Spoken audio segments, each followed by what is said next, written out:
એટલે એ રામાયણ વાંચતા વાંચતા મગજમાં એવો કે વિચાર આવ્યો, આ દવાખાનાના હિસાબે અમે દિવસના બહાર આવ્યા, નકર અમે 21 કલાક કટાણે સાધના ખંડમાં રહી છીએ.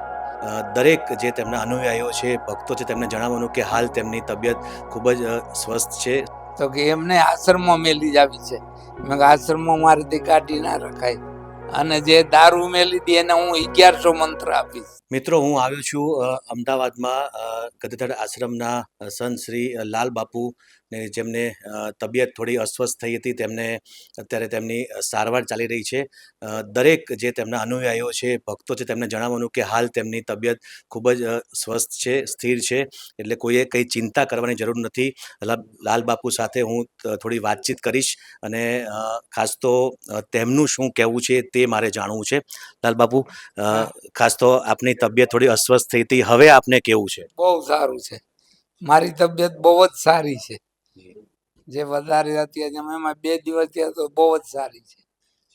અને હું પણ જાહેરાત કરું છું કે અમારા ભાવિક ભક્તો, સેવકો અને ધાર્મિક વાળા માણસો બધા ને જાહેર કરું છું કે હવે કોઈ અહીં ચિંતા કરતા નહીં. મારું હું હાવ બીમારીથી મુક્ત થઈ ગયો છું, એટલે હવે કોઈ ચિંતા કરતા નહીં, અને થોડા દિવસમાં અમે આશ્રમે આવી જાશું, એવી રીતે બધી જાણ કરી છે અમે. બિલકુલ. બાપુ, મારે એ ખાસ તો જાણવું છે કે આપે આ જે શરૂઆત કરી સંત જીવનની, ખાસ પ્રેરણા કેવી રીતે મળી આપને? મારે ખાસ તો એ જાણવું, કારણ કે આપે ખૂબ નાની ઉંમરથી આમાં આપ જે ભક્તિભાવમાં આપ પદાર્પણ કરી રહ્યા છો. ખાસ તો એ જાણવું છે કે આપને પ્રેરણા કેવી રીતે મળી? પ્રેરણા મળવાનું કારણ એવું હતું કે મારું બાળપણ હતું ને, બાળપણ થઈને મને થોડુંક આધ્યાત્મિક જીવન મારું ખરું, અને મારા મા બાપ પણ ધાર્મિક. તો મારા દાદીમાં હતા ને, 100 વર્ષની ઉંમરના હતા ને, સુરદાસ હતા, એટલે ખાટલામાં બેઠા હોય. તો અમે 6 ભાઈઓ, 5મો નંબર મારો. તો ખેતી કરવા ગયા હોય, આજે ખેતી કરીને આવી, લાઈટ હોય નહીં, એટલે એક ડબરો રાખી, માથે ફાનસ રાખી, અને એ માં છે ને, દાદીમાં એમ કે બેટા 5 રામાયણના આધ્યાય વાંચને. એટલે હું 5-10 આધ્યાય વાંચું.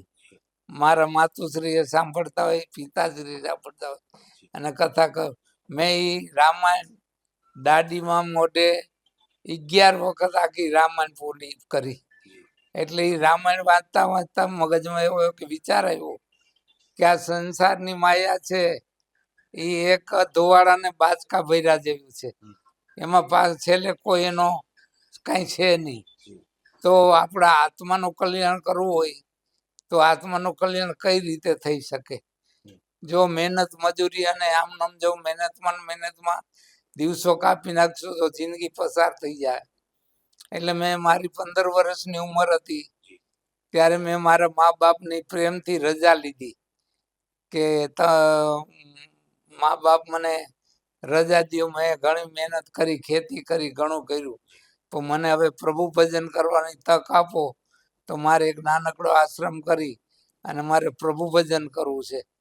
એટલે મારી માં હતી એને એવું કીધું કે બેટા સાધુ ભલે થાવ, પણ દૂર ક્યાંય ના જતા, કે હિમાલયમાં, ગિરનારમાં, કે અહીં નજીકમાં રહેજો, એટલે અમને કોક દી મોઢું જોવા થાય. એટલે મારી જન્મભૂમિ છે, ત્યાં જ મેં આશ્રમ બનાવ્યો. એટલે આશ્રમ મારા જન્મભૂમિ માથે જ છે. મારી જન્મભૂમિ એ, કર્મભૂમિ એ અને તપોભૂમિ એ. એટલે પછી ત્યાં રહી અને મેં ધીરે ધીરે નાનકડી સાધનાથી શરૂઆત કરી. તો પેલા વેણુ સિમેન્ટ પાઇપ નાગોદર ગામ છે બાજુમાં, 4 કિલોમીટર દૂર. ત્યાંના જો રાજુ ભગત તાહિરના દીકરા, એ મારા શિષ્ય છે, ઓલા બેઠા. તો એના ગામમાં ત્યાં કારખાનું હતું સિમેન્ટ પાઇપનું. એમાં હું 3.5 રૂપિયા મજૂરી જતો 8 કલાકના. તો પછી ત્યાં 2 વર્ષનું અનુષ્ઠાન કર્યું ગાયત્રીજીનું. શેઠને કીધું મને એક રૂમ આપો, એટલે મારે ભજન થાય ને તમારું કામ થાય. એટલે મને એક નરિયા વાળો રૂમ આપ્યો. પછી એમાં યજ્ઞ કુંડ ને બધું બનાવી અને મારી રીતે જપ કરીને હોમ ને તર્પણ ને માર્જન ને એવું વિધિ બધી કરતો હું બધું. તો 2 વર્ષનો નિયમ લીધો કે આપણે ગેટ બહાર જવું નહીં કારખાનાની અંદર, અને આપણે 24 લાખના મંત્ર કરવાના છે. તો પછી દિવસની જે મજૂરી થતી તે અમારી થોડી નબળાઈ ને મોટું કુટુંબ, તો એ મજૂરી થતી ઘીરે મોકલી દેતો. અને મારે જે હવનના પૂજા પાનો ખર્ચો થાય ને, હું રાતનો ઓવરટાઈમ કરી લેતો. એ ઓવરટાઈમ કરવામાં રાતનો ઉજાગરો, થાક, દિવસનો થાક, પછી મારે સવારમાં 4 વાગ્યામાં ઉઠીને જપ પૂરા કરવા પડે. એ જપ પૂરા કરીને હવન કરવો પડે. ને હવન નહીં બધું પૂરું થાય ત્યાં કામે ચડવાનો ટાઈમ થઈ જાય. 60 મજૂર હારે કામ કરવાનું, 6 મહિનાનું મૌન હોય મારે. તો એ જાપ કરતો તો પછી નીંદરના ઝોકા આવે આમ વજન કરતા. તો મેં પછી જે નરિયાવાળો રૂમ હતો ને એમાં રાંડવું વણી અને એક રાંડવું બાંધી દીધું, અને પલોટી વાળી, અને આ મારી જટા છે એ ચોટલીમાં ગાંઠ વાળી દીધી, એટલે જરાકે ખેંચે એટલે નીંદર ઉડી જાય. એમ કરીને મેં જપ પૂરા કર્યા સાહેબ. 24 લાખ મંત્રનું અનુષ્ઠાન પેલું મેં ત્યાં પૂરું કર્યું. હા, ખાસ તો ભજન, ભોજન અને માનવ સેવાનું જે અભિયાન આપે મારું અભિયાન છે. આપે આખી જિંદગી એમાં આપી છે. ખાસ કેવી અનુભૂતિ કેવી થઈ એ આમાં? ખૂબ અનુભૂતિ થઈ સાહેબ. અટાણે હાલની તકે અમે અટાણે દિવસના બહાર હોતા જ નથી. આ દવાખાનાના હિસાબે અમે દિવસના બહાર આવ્યા. નકર અમે 21 કલાક અટાણે સાધના ખંડમાં રહી છીએ, સાધના કરવામાં. સાંજે 3 કલાક બહાર નીકળી છીએ. 8 થઈ ગયા, 15 વર્ષ થઈ ગયા એને, ત્યાં સુધી બહાર આવતા જ નથી. અને બહાર આવીને માનવ સેવા કરવાની 3 કલાકમાં. જે કઈ કેન્સર છે, HIV છે, એવા ભયંકર રોગવાળા દર્દીઓ ઓલા તે આવતા બધા, એને વનસ્પતિ જડીબુટી બધી રાખી હોય ઓટા માટે, બધી ઓળખવા માટે એને ઓળખાવીએ કે જે આવું ઝાડ થાય આ લેતા જાવ ને લખી દઈ કે આનો એટલો રસ પીવાનો, આનો એટલો રસ પીવાનો. એવા અસંખ્ય કેસ આજાદી કાયમીને માટે 50-60 દર્દી હોય, જે 3 કલાક બહાર આવે એટલે જમી અને એ દર્દીઓની સેવા કરી ત્યાં 11 વાગી જાય, ત્યાં પછી સાધના કરવા હોય જવાનું થાય. અને અન્નક્ષેત્ર હાલે છે સાહેબ, એટલે કાયમી 500-800 માણસ ભોજન કરે છે આપણા આશ્રમમાં ઘણા સમય ત્યાં ફ્રી બધું. હા, આ દર્દી આવે એને જમવાનું ફ્રી, ચા પાણી બધું. કોઈની પાસે એક પૈસો લેવાનો નહીં દર્દી પાસે. દર્દીઓને અમુક જમાડવાના અને કોઈનું કઈ લેવાનું નહીં, કઈ આશીર્વાદ મળે બસ. બાપુ, આપે લગભગ 1.25 કરોડ જેટલા ગાયત્રી મંત્રના જાપ પણ કરેલા છે, એવું મને ધ્યાનમાં છે. એમાં એવું છે સાહેબ, એકવાર એવું બન્યું કે મારા શિષ્ય જે છે એને મેં કીધું, મેં તું જો જગ્યા સંભાળ ને તો મારે એક મોટું અનુષ્ઠાન કરવું છે. તો 2 રૂમ નીચે હતા ને 2 રૂમ ઉપર હતા. એ 2 રૂમ ઉપર હતા, એમાં એક રૂમમાં બાથરૂમ સંડાસ ને એકમાં પૂજા રૂમ. તો મેં કીધું હું અનુષ્ઠાન કરવા બેસી જાઉં. તો કે કાંઈ વાંધો નથી. હું 92ની સાલમાંથી એ અંદર બેસી ગયો રૂમ બંધ કરીને. 3.5 વર્ષ બેઠો હું અંદર. કોઈને મુલાકાત નહીં, સૂર્યપ્રકાશની કોઈની હારે લેવા દે. આ એક ટાઈમ થાળી દેવા આવે તેની હારે ચર્ચા કરી, બાકી કોઈ બોલવાનું નહીં કે કાંઈ નહીં. 3.5 વર્ષમાં મેં 1.25 કરોડ મંત્ર કર્યા સાહેબ. અને ત્યાર પછી એના દશાંશ રૂપે અમે 151 કુંડી યજ્ઞ 3 દિવસનો કર્યો. અને અમારા આશ્રમે ત્યાં પણ માતાજીનું મંદિર બનાવ્યું, એની પ્રતિષ્ઠામાં 351 કુંડી યજ્ઞ કર્યો. પાછા 16ની સાલમાં 551 કુંડી યજ્ઞ કર્યો. આશ્રમ નાનો છે પણ માતાજીની દયા છે. હજી સાહેબ અમારા આશ્રમનો ક્યાંય ફંડ ફાળો નથી જાહેરમાં. આશ્રમમાં કોઈ પહોંચ બુક નથી, બેંકમાં કોઈ ખાતું નથી, ટ્રસ્ટ નથી, કાંઈ નથી. જે આવે પબ્લિકનું છે, પબ્લિક ખાય. અને મારા તો એટલા બધા કડક નિયમ છે સાહેબ જમવામાં, કે આજે મનમાં એવો વિચાર આવ્યો કે ગરીબ માણસ એવી તંગતોડ મહેનત કરે તો એને છાશ નથી મળતી બિચારાઓને. તો અમારે કીધું કાંઈ મહેનત નહીં, બેઠા બેઠા માળા ફેરવી, આ શરીરને આલ નહીં, મહેનત નહીં, કાંઈ નહીં. તો આ પબ્લિક લઈ આવે એનું ઋણ માથે ચડે. ઓલા ભાવમાં છૂટવો એટલે 48 વર્ષ થયા સાહેબ, મેં ઘી દૂધ મોઢામાં નાખ્યું નથી. નકરું શાક ને રોટલી સિવાય કાંઈ નથી ખાતું. અને બીજા નંબરમાં આશ્રમમાં પબ્લિકના પૈસેથી શરીર માટે થઈ અને ભૌતિક સુખનું સાધન એક પણ નામ હોવું જોઈએ. એટલે નથી ટીવી, નથી ટેપ, રેડિયો, ફોન, મોબાઈલ, ગાડી, મોટરસાયકલ કોઈ વસ્તુ રાખી નથી. મોબાઈલ આશ્રમમાં તો નથી રાખ્યો, પણ બીજા કોઈનો હાથમાં લઈને મેં મોબાઈલ વાઇપર મળ્યો જ નથી. બસ પ્રભુ ભજન, ભોજન અને માનવ સેવા, આ મારા 3 કર્મ છે. એ 3 કર્મ ચાલે છે બધા. સાદી રીતે રહેવાનું, સાદું ભોજન, સાદી રીતે માણસો. ત્યાં વીઆઈપી કોઈ વ્યવસ્થા નહીં. જે આવે એ બધા સરખા, 18 વરણ સરખું. કાંઈ એટલું માણસ જમે છે, બધાને ભોજન હરખી રીતે પીરસાય ને બધા રાજી થાય એવી રીતે આપણે કરવાનું. ચોખ્ખાઈ રાખવાની, પવિત્રતા રાખવાની, એવો અમારો સંકલ્પ કરો. બાપુ, મારે ખાસ એ જાણવું છે કે ભજનમાં અને મંત્રમાં એવી કઈ શક્તિ છે કે જેનાથી આપણને વધુ બળ મળતું હોય? સાહેબ, મંત્રમાં એટલી બધી શક્તિ છે. જે ગાયત્રી મંત્ર છે ને, એ સૂર્યનારાયણનો મંત્ર છે. જે સૂર્યની ઉર્જા છે એ જ ગાયત્રીજી છે. આજે એ મંત્રને આપણે અવારનવાર જપવાથી આપણા જે શરીરની અંદર જે 10 ઇન્દ્રિયો છે એને ઉર્જા મળે છે. અને ઉર્જા મળે છે એનાથી મન શાંત થાય છે. અને મન શાંત થાય છે ને ભજન કરવાનો આનંદ મળે છે. અને હારે હારે સાહેબ સાધના વધારે થાય એટલે કોઈ પણ નહીં તો હારે સીધી ને નિધિ ફેરી આવ્યા વિના રહી જ નહીં. સીધીઓ કાંઈક ને કાંઈક આવે પ્રલોભન. એ પ્રલોભનમાં અમે ક્યાંય પીડ્યા નથી સાહેબ. પ્રલોભનથી બચવા માટે પહેલેથી અમારો સંકલ્પ પ્રલોભનમાં નહીં પડવાનો. આજે અમારા ગરીબડાના સેવક નવી બોલેરો ગાડી આશ્રમમાં દેવા આવ્યા. આવીને મને ચાવી આપી. એટલે મેં કીધું આ ચાવી, તો કે ચાવી ગાડી લીધી. મેં બહુ સારું કર્યું.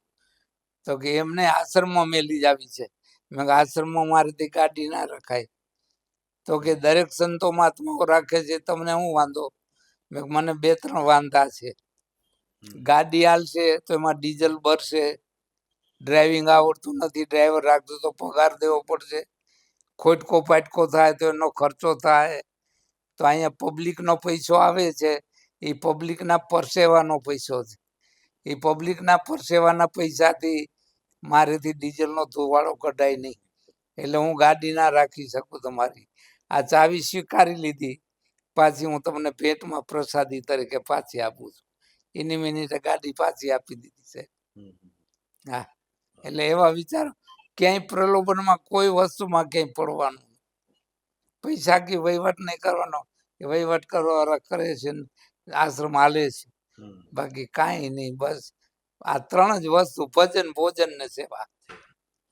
બાપુ, છેલ્લે મારે એ જાણવું છે, અત્યારે જે ગુજરાતમાં જે પરિસ્થિતિ છે, ક્યાંક લઠ્ઠાકાંડ થાય છે, લોકોના મૃત્યુ થાય છે, આપે વ્યસન મુક્તિનું પણ ઘણું બધું અભિયાન ચલાવેલું છે, તો આપ યુવાનોને ખાસ તો શું સંદેશ આપવા માંગશો અત્યારની જે પરિસ્થિતિને જોતા? અટાણે અમારે વ્યસન મુક્તિ માટે જબરજસ્ત અભિયાન હાલે છે. અને હમણાં જ જે આશ્રમ હતા ત્યાં 5 જણા આવ્યા છે દૂરથી, કે જે સવારમાં ઉઠીને એને દારૂ પીવું પડે ને આખો દિવસ પીએ. એવા માણસોએ આવીને પ્રતિજ્ઞા કરીને મેલી ગયા છે. એટલે વ્યસન અભિયાન માટે અમારું કાયમીને માટે સત્સંગમાં જેટલી પબ્લિક હોય એને માટે એ કહેવાનું. અને બીજી એક ઓફર કરી મેં કીધું જે પાન, ફાકી, માવા આવું જે ખાતા હોય જો છોડી દઈએ તો એને મારી પાસે જે જમા થયેલા મંત્રો છે, ગાયત્રી મંત્ર, એને હું 551 મંત્ર આપીશ. અને જે દારૂ મેલી દે એને હું 1100 મંત્ર આપીશ. સમજ્યા? એ પ્રલોભન આપ્યું તો ઘણા બધા છોડો આવે છે ને ઘણા બધા મેલી દે છે. બીજું સાહેબ, જીવ દયા બહુ એટલે અંધશ્રદ્ધામાંથી દૂર કરવા પબ્લિકને અને વ્યસનથી મુક્ત કરવા એ અમારું બહુ જબરજસ્ત પહેલેથી અભિયાન છે. અમારાની આજુબાજુ ગામની અંદર 3 ગામ એવા હતા સાહેબ કે પશુ બલિ ચલતા હતા, પેઢીઓ થયા. કાયમી એક ગામમાં વરદીમાં 50-60 બોકડા ઘેટા કપાઈ જતા દેવને ચડાવવા માટે, દેવને બાને. એ પછી એ વડીલોને બોલાવ્યા, સમજાવ્યા, પછી એ સમજ્યા. પછી મને ન્યાના ગામમાં બોલાવ્યો અને ત્યાં સભા રાખી અને ત્યાં આશ્રમ તરફથી ભોજનનો પ્રતિબંધ કર્યો આપણે બધો આશ્રમ તરફથી, અને સભા કરી અને બધાને પ્રતિજ્ઞા કરાવી. આજે એવા 3 ગામ છે સાહેબ, 12 વર્ષ થયા તે દિન જીવ હિંસા બંધ કરાવી છે. હા, એવી અમારી પ્રવૃત્તિ કરી. અંધશ્રદ્ધામાંથી બહાર કાઢવા, વ્યસનમાંથી મુક્ત કરવા અને રોગમાંથી કેમ માણસ મુક્ત થાય એના માટે ઔષધિ આપવી. બસ આવી સેવા કરવાની બધી. આભાર બાપુ લલકાર સાથે વાત કરવા બદલ. તો લાલ બાપુના કહેવા મુજબ એમણે જે અભિયાન ઉપાડેલું છે તે પછી ભજનનું હોય, ભોજન કરાવવાનું હોય કે પછી માનવ સેવાનું હોય, અને ખાસ તો જે યુવાનો વ્યસનમાં અત્યારે બરબાદ થઈ રહ્યા છે તેમને પણ એક એમનું કહી શકાય કે એક ઓફર આપી છે કે સામે વ્યસન છોડો, એ તેમના જે જમા કરેલા મંત્ર છે તે તેમને આપશે. અને તમે પણ જો ગદેધડ તેમના આશ્રમમાં જો મુલાકાત ન લીધી હોય તો અવશ્ય મુલાકાત લેજો. એક અલૌકિક વાતાવરણ, આધ્યાત્મિક વાતાવરણની વચ્ચે કેવા પ્રકારે માનવ સેવાનું કાર્ય થઈ રહ્યું છે તે તમને અવશ્ય ત્યાં જોવા મળશે. 10 દિવસ પહેલા આશ્રમથી ફોન આવ્યો કે બાપુને યુરિનમાં ખૂબ જ બ્લડ પડે છે અને એ બ્લડ ત્યાં ટ્રાય કરી બંધ કરવાની પણ ના થયું, એટલે તાત્કાલિક આપણી હોસ્પિટલમાં શિફ્ટ થયા. બધું ચેક કરતા પ્રોસ્ટેટની ગાંઠ બહુ મોટી થઈ ગઈ હતી, એમને કારણે કોથળીમાં ખૂબ ચેપ અને ઇન્ફેક્શન લઈ ગયું હતું અને ઝેરી ગાંઠ જેવી હતી. એટલા માટે અને એમ બીજું આટલું બ્લડ થયું ત્યાં સાથે એમના કિડનીના રિપોર્ટ પણ થોડા અફેક્ટ થયા હતા. એટલે મારા મિત્ર છે ડૉક્ટર અમિત ત્રિવેદી, કિડનીના સ્પેશિયાલિસ્ટ છે, એમની પાસે બોલાવીને અમે બંને સાથે દૂરબીનથી આખું ઓપરેશન કર્યું પ્રોસ્ટેટનું. ગાંઠ સફળ ઓપરેશન થયું.